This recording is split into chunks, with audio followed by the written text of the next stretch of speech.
और इलेक्शन और हंगामा ना हो ऐसा कैसे हो सकता है। अलग अलग मुद्दों पर हंगामा जारी है। चेकिंग को लेकर बहुत ज्यादा बवाल है। जिस तरीके से उद्धव ठाकरे बैक चेक को लेकर, चौपट चेक को लेकर नाराज हुए, उसके बाद तस्वीर हम आपको दिखा रहे हैं, क्योंकि कहा यह गया सरकार की तरफ से कि हमारी भी चेकिंग हो रही है। आरोप यह था उद्धव ठाकरे की तरफ से कि सिर्फ विपक्ष को परेशान किया जा रहा है। पहले बैक चेक किया गया, फिर चौपट चेक किया गया। आपत्तिजनक बयान उनकी पार्टी की तरफ से दिया गया था प्रधानमंत्री नरेंद्र मोदी को लेकर। उन्होंने पूछा था चेकिंग अधिकारियों से कि क्या अमित शाह और नरेंद्र मोदी की भी इसी तरह से आपने चेकिंग की है। उसके बाद सही जी बहुत सारी और तस्वीरें सामने आई हैं। फडणवीस ने कहा हमारी चेकिंग हुई है।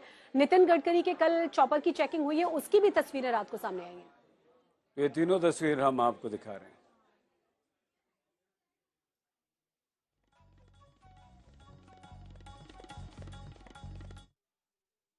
और ये चेकिंग का सिलसिला शुरू हुआ शिवसेना यूबीटी के अध्यक्ष उद्धव ठाकरे के बैग और उनके चॉपर की चेकिंग के साथ। तो जो चेकिंग कर रहा था व्यक्ति, उससे उद्धव ठाकरे ने बहुत सारे सवाल पूछे।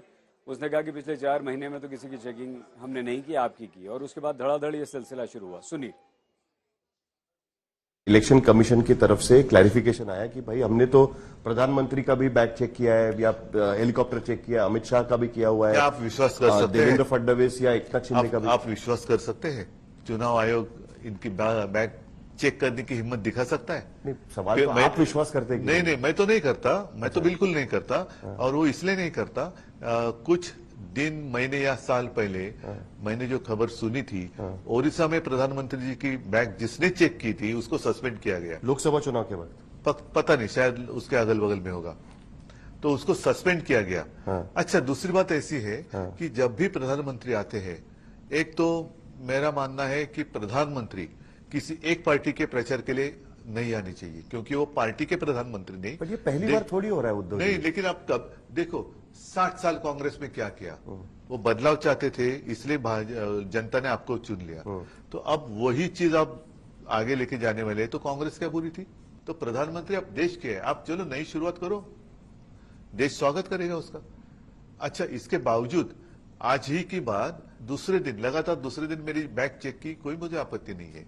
लेकिन जब मैं एक जगह से दूसरी जगह जाना चाहता था, तो जब तक प्रधानमंत्री जी सोलापुर एयरपोर्ट पे लैंड नहीं होते, तब तक मेरा हेलीकॉप्टर, मैं औसा में था, सोलापुर से औसा कितनी दूर है, जाना था मुझे कहा, उमरगा।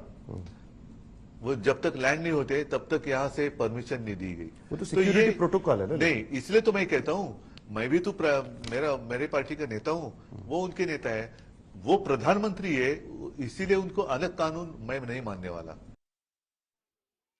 तो राजनीति जबरदस्त की जा रही है। और आपको बता दें कि फडणवीस की तरफ से भी इस पर जवाब दिया गया है, तो सुप्रिया सुले की तरफ से पलटवार किया गया है। दोनों ही बयान सुनिए।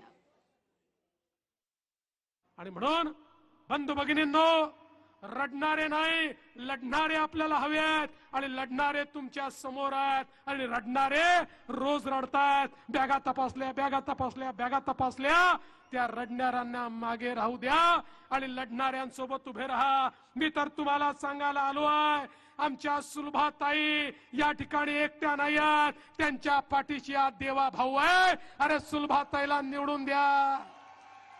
सिर्फ ऑपोजिशन की बैग कैसे चेक होती है सारे, और उद्धव जी की 2-2 दिन, आप तो रोज उद्धव जी का बैग चेक करेंगे।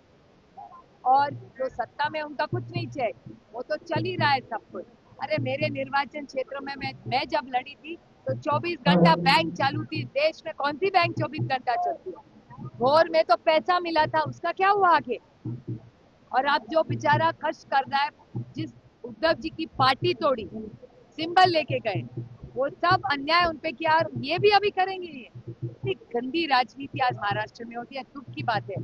और सिर्फ ऑपोजिशन के ही बैग और हेलीकॉप्टर चेक किए जा रहे हैं।